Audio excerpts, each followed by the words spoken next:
The city of Cedar Rapids has applied for $20 million to replace an 84-year-old bridge downtown.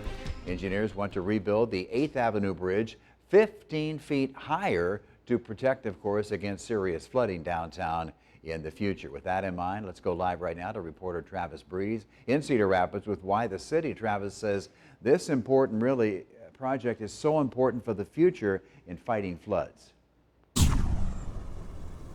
Ron, in both 2008 and 2016 floods in Cedar Rapids, the city had to shut down all of its downtown bridges because the Cedar River was so high. This led to hours-long delays on Interstate 380 for people trying to get from one side of town to the other. The city thinks the solution is a new raised bridge to keep the city moving during times of disaster.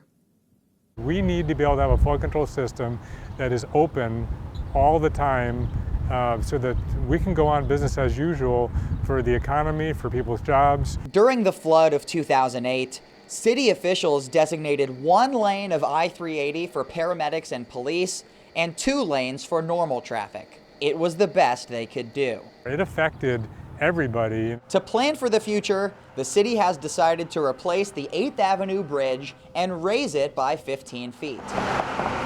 The bridge was built in 1937, and Rob Davis, head of the Flood Control System program, says it would have been replaced in about 15 years anyway. It's in a condition you expect for an 84-year-old bridge. The current bridge has 7 support beams lifting it up. The new bridge will have only 1.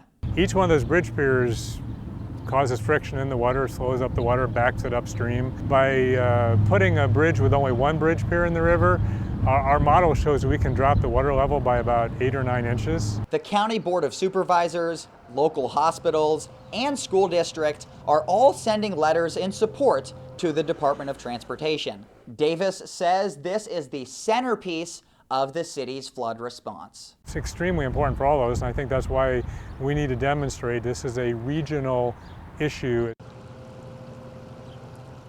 These sidewalks were added on to the current bridge after it was built in 1937. Davis told me that the sidewalks are a little too narrow for what he would like. He's also excited one aspect of getting the new bridge would be bigger sidewalks on it to increase access for bikers and walkers in downtown. In Cedar Rapids, Travis Breeze, News 7 KWWL.